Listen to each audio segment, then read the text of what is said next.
اور شیدو اسے بچوں کی طرح بلانے کی ناکام کوشش کر رہا تھا، اور موبی کو یہ دیکھ کر مزید تپ چڑھ رہی تھی۔ میں تو کہتا ہوں ہم دونوں جا کر چھت پر چھپ کر بیٹھ جاتے ہیں، باقی تم خود ہی سنبھال لینا۔ کوئی میرا پوچھے تو بتا دینا کہ گھر پر نہیں ہے، کسی دوست کی طرف گیا ہے، شیدو نے گھبرا کر جواب دیا تھا۔ بات کرتے ہوئے اس کا سانس پھول رہا تھا، تاکہ جو چھت بچی ہے وہ بھی گر جائے۔ اللہ نے اتنا بڑا وجود دیا ہے، تھوڑی عقل بھی دے دیتا تو کیا ہی بات تھی۔ مجھے تو حیرت ہے، تمہارے جیسے کم عقل بندے کے ہوتے ہوئے خان صاحب نے بزدار جیسے ذہین و فتین آدمی کو وزیر اعلیٰ پنجاب کیسے بنا دیا؟ اور پورے محلے میں میرے علاوہ تمہارا دوست نہیں تو کس دوست کی طرف بتاؤں؟ پورا محلہ جانتا ہے کہ میرے علاوہ تجھے گھاس کوئی نہیں ڈالتا۔ موبی کا دل کر رہا تھا ان دونوں کا منہ توڑ دے، لیکن جیسا بھی تھا وہ اس کا دوست تھا اور اس وقت مشکل میں تھا، اس لیے اپنے ارادے پر فی الفور مٹی ڈال دی۔ دوست اچھے ہوں یا کمینے، بندہ ان کو ساری زندگی اپنے ساتھ رکھنے پر مجبور ہوتا ہے، کیونکہ ان کمینوں کے پاس زندگی بھر کے راز و نیاز اور آپ کے پوشیدہ جرائم کی مکمل لسٹ بما دستاویزی ثبوت ہوتی ہے۔ بلکہ دیگر کمینے دوستوں کی شکل میں چشمدید گواہ بھی موجود ہوتے ہیں، جو کسی بھی موقع پر وعدہ معاف گواہ بننے کے لیے تیار رہتے ہیں اور آپ کو کسی بھی عدالت سے، خاص طور پر ازدواجی عدالت سے، سزائے موت تک دلوا سکتے ہیں۔ آپ کی دکھتی رگ ہمیشہ سے ہی ان کے ہاتھ میں ہوتی ہے، جیسے وہ کسی وقت بھی دبا کر آپ کا ترا نکال سکتے ہیں۔ اس لیے شیدو بھی اس کے تن سے بھرپور وار سہنے پر مجبور تھا، کیونکہ وہ جیسا بھی تھا اس نے ہر موقع پر اس کا ساتھ دیا تھا، اور اب وہ ایسے موقع پر اس کے ساتھ بگاڑنا نہیں چاہتا تھا۔ بکواس بند کرو اور جلدی جا کر دروازہ کھولو، میں رکھی کو چھت پر چھپا کر آتا ہوں، تب تک تم ان لوگوں کو سنبھالو۔ شیدو نے اس کو ڈانٹا اور موبی کے طنز کو یکسر نظر انداز کر دیا تھا اور خود رکھی کو لے کر سیڑھیوں کی طرف بڑھ گیا۔ دھیان سے، پہلے ہی چھت پر جانے کے چکروں میں تم دونوں نے بڑی تباہی مچا دی ہے، یہ نہ اگلے دھماکے پر آرمی یہاں پہنچ جائے۔ موبی نے جاتے جاتے لقمہ دینا مناسب سمجھا تھا، اور پھر اس کو جتنی آیتیں اس وقت یاد تھی پڑھ ڈالیں اور ڈرتے ڈرتے دروازے کی طرف بڑھ گیا، کیونکہ باہر موجود ہجوم نے دروازے کو باقاعدہ ڈول کی طرح پیٹنا شروع کر دیا تھا۔ شکر ہے یار کسی نے رکھی کو نہیں دیکھا، ورنہ ہماری شامت آ گئی تھی۔ رکھی کو اپنی منزل مقصود تک بخیر و عافیت پہنچانے کے بعد اور دھماکے کی آواز سن کر آنے والے لوگوں کو مطمئن کرنے کے بعد، جب شیدو اور موبی دوبارہ باقی ماندہ بچے کچھ کمرے میں اکٹھے ہوئے تو شیدو نے شکر ادا کیا تھا۔ صرف شامت نہیں، انہوں نے تمہارا ٹیڈ پھاڑ کر وہ بریانی بھی نکال لینی تھی جو تم نے کھائی نہیں، اور خبردار آئندہ تو نے بریانی کھانے کے لیے رکھی کو چھت پر بلایا تو پورے پنڈ کو بتا دوں گا، اور اوپر سے تمہاری اللہ رکھی کی پھیلائی گئی تباہی سے ملکی معیشت کو کتنا نقصان پہنچا، کچھ اس کا بھی کچھ اندازہ ہے؟ موبی نے شدید غصے کی حالت میں دھمکی دی تھی۔ یقیناً موبی کو چوہوں کے خاندان سے ہمدردی تھی اور شاید ان کے ہونے والے جانی اور مالی نقصان پر افسردہ بھی تھا۔ میں تو تمہیں جینے کی دعا بھی نہیں دے سکتا، کیونکہ تم نے تو میرا جینا حرام کیا ہوا ہے، اور اگر تم جیتے رہے تو مجبوراً مجھے ہی اپنے مرنے کی دعا کرنی پڑے گی۔ میں تو اب اس وقت کو کوستا ہوں جس دن تمہاری چھوارے جیسی سوکھی شکل دیکھ کر تم سے دوستی کر لی تھی۔ تو کیسا دوست ہے یار، حوصلہ افزائی کرنے کے بجائے ہر وقت طنز کے نشتر چلانے میں مصروف رہتا ہے۔ شیدو نے منہ بسورتے ہوئے جواب دیا تھا، میری شکل سوکھے چھوارے جیسی ہے تو تم کون سا کوکاف کے شہزادے ہو؟ تمہارا اپنا منہ بھی تو لنگڑے آم اور پیٹ تربوز جیسا ہے۔ اللہ معاف کرے، دور سے دیکھنے پر پہلی نظر میں کسی گینڈے کا احتمال ہوتا ہے۔ محبوب اور موبی نے بھی وقت کی مناسبت سے بڑی بے باکی سے جوابی وار کیا تھا، جس نے شیدو کو اندر سے ساڑ کر سوا کر دیا تھا۔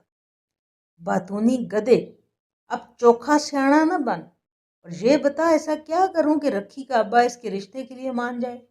دیکھ یار موبی، میرا تمہارے علاوہ کوئی نہیں ہے، اور مجھ سے اب رکھی کی دوری برداشت نہیں ہوتی۔ شیدو نے دھیمے سے لہجے میں سوال کیا تھا، اور ساتھ ہی موبی کو جذباتی بلیک میل کرنے کی کوشش بھی کی تھی۔ اچھا اب مکھن نہ لگا، کچھ سوچنے دے۔ اور تو اگر رکھی کی دوری برداشت نہیں کر سکتا تو میں تم دونوں کو آئندہ کسی چھت پہ برداشت نہیں کر سکتا، کیونکہ پورے پنڈ کی چھتیں لو بجٹ کی ہیں، وہ تم دونوں کا وزن ایک ساتھ برداشت نہیں کر سکتی۔ موبی نے تنبیہ کرنے کے انداز میں جواب دیا تھا۔ اچھا اب زیادہ مت اکڑ، کوئی پسلی وغیرہ ٹوٹ جانی ہے اور سٹیل کی پسلیاں ڈلوانے کے لیے فی الحال میرے پاس پیسے نہیں ہیں۔ شیدو نے دانتوں کی نمائش کرتے ہوئے ہلکی سی چوٹ کی تھی۔ تو اللہ رکھی اور اپنی خوراک کے لیے پیسے بچا کر رکھ، میں اپنی پسلیاں خود ڈلوا لوں گا۔ موبی نے فوری جواب دیا تو شیدو کا منہ بن گیا۔ اچھا شیدو، فرض کر تمہاری اور اللہ رکھی کی شادی ہو گئی تو میں تو کہتا ہوں ڈولی یا کار کی بجائے ایک کرین منگوا لیں گے، کیونکہ نہ تو یہ کام بندوں کے بس کا ہے نہ کسی کار اور بس کے بس کا روگ ہے۔ موبی کے جواب پر شیدو جوتی اٹھانے کے لیے نیچے جھکا تھا، لیکن موبی اس سے پہلے کے لگاتا ہوا رفو چکر ہو گیا تھا، کیونکہ جتنی دیر شیدو نے نیچے جھک کر جوتے اٹھانے میں لگائی تھی اتنی دیر میں بندہ فیصل آباد سے لاہور پہنچ جاتا ہے۔ آج خلاف معمول اللہ رکھی شیدو سے ملاقات کرنے کے لیے بڑی بن سنور کر آئی تھی۔ شیدو نے اسے شہر کے ایک مشہور ہوٹل میں بریانی کی دعوت دی تھی، اور بریانی کے لیے تو وہ کوئی قلعہ بھی فتح کرنے کے لیے ہمہ وقت تیار تھی۔ اس کے چہرے کی چمک دیکھ کر اندازہ ہو رہا تھا جیسے چیری بلاسم کی پوری ڈبیا منہ پر مل لی تھی۔ ہونٹوں پر گہری سرخ لپسٹک لگی تھی۔ اپنی گنگریالی زلفوں کو سمیٹ کر اس نے ایسا گھونسلے نما جوڑا بنایا ہوا تھا کہ چڑیا دیکھے تو اس کا دل انڈے دینے کو مچل اٹھے۔ میک اپ کے نام پر پورا چہرہ پینٹ کیا ہوا تھا۔ اللہ رکھی کی سانولی سی رنگت میں شیدو کو یکا یک حسن لیلا کی جھلک دکھائی دینے لگی تھی۔ اس کی گنگریالی زلفیں شیدو کو امر بیل کی مانند نظر آتی تھیں۔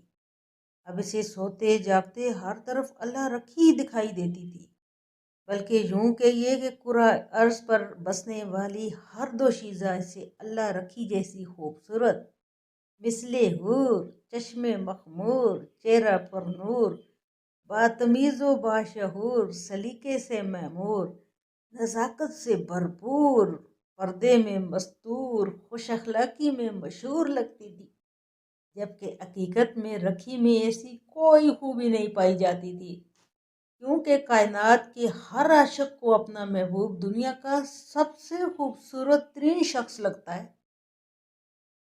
شیدو نے جب بھی آنکھ بھر کے چاند کو دیکھا تھا اسے وہاں ہمیشہ اللہ رکھی اپنی زلف مشکبار سے جوئیں نکالتی دکھائی دی تھی۔ رکھی، اگر تمہارے گھر والے ہمارے رشتے کے لیے راضی نہ ہوئے تو ہم کیا کریں گے؟ میں تمہارے بغیر کیسے رہوں گا؟ شیدو نے 120 کلومیٹر فی گھنٹہ کی رفتار سے بریانی کھاتی ہوئی رکھی سے سوال کیا تو اس نے اپنے پیلے دانتوں کی نمائش کرتے ہوئے جواب دیا، میں ساری زندگی تمہاری یاد میں اکیلی بریانی بنا بنا کر کھاتی رہوں گی، لیکن تمہارے علاوہ کسی دوسرے شخص سے شادی نہیں کروں گی۔ رکھی کا جواب سن کر شیدو جل بھن گیا تھا۔ حالانکہ جتنی تباہی ان کی آخری ملاقات میں ہوئی تھی اس کو مد نظر رکھتے ہوئے ان دونوں کو ایک دوسرے کے قریب میں بھی نہیں پھٹکنا چاہیے تھا، لیکن وہ محبت ہی کیا جس میں خواری نہ ہو۔ اچھا اگر بریانی اور محبت میں سے تمہیں کسی ایک کا انتخاب کرنا پڑے تو کس کا انتخاب کرو گی؟ شیدو نے امید بھری نظروں سے رکھی کی آنکھوں کے سمندر میں جھانکتے ہوئے سوال کیا تھا، اور آنکھیں بھی ایسے کہ شیدو کے تو کیا کوئی منج بھی ان میں جھانک لے تو ڈوب مرے۔ ظاہر سی بات ہے بریانی میری پہلی محبت ہے تو اسی کا انتخاب کروں گی۔ رکھی نے پانی کا جگ اٹھا کر منہ سے لگاتے ہوئے جواب دیا تو شیدو کو بریانی کی پلیٹ کسی حریف کی مانند دکھائی دی تھی۔ کوئی بھی جواب دینے کی بجائے اس نے خاموشی اختیار کیے رکھی اور بریانی کو دشمن سمجھ کر پھر سے کھانا شروع کر دیا تھا۔ شیدو تمہیں پتہ ہے زینب احمد ایک مشہور رائٹر کو بھی بریانی بہت پسند ہے۔ رکھی نے شیدو کو خاموش پا کر بچوں کی طرح خوش ہوتے ہوئے بتایا تھا۔ اب یہ زینب احمد کون ہے؟ شیدو نے بیزاری سے سوال کیا۔ تمہیں زینب احمد کا نہیں پتا؟ حد ہے یار، ایک بہت مشہور رائٹر ہے، ناول لکھتی ہے، اور مجھے نا اس سے ملنے کا بڑا ہی شوق ہے۔ اگر زندگی میں کبھی اس سے ملاقات ہوئی تو اس کو اپنے ہاتھ سے بریانی بنا کر کھلاؤں گی۔ رکھی کی باتیں تصور کر کے ہی خوشی سے کھل رہی تھی۔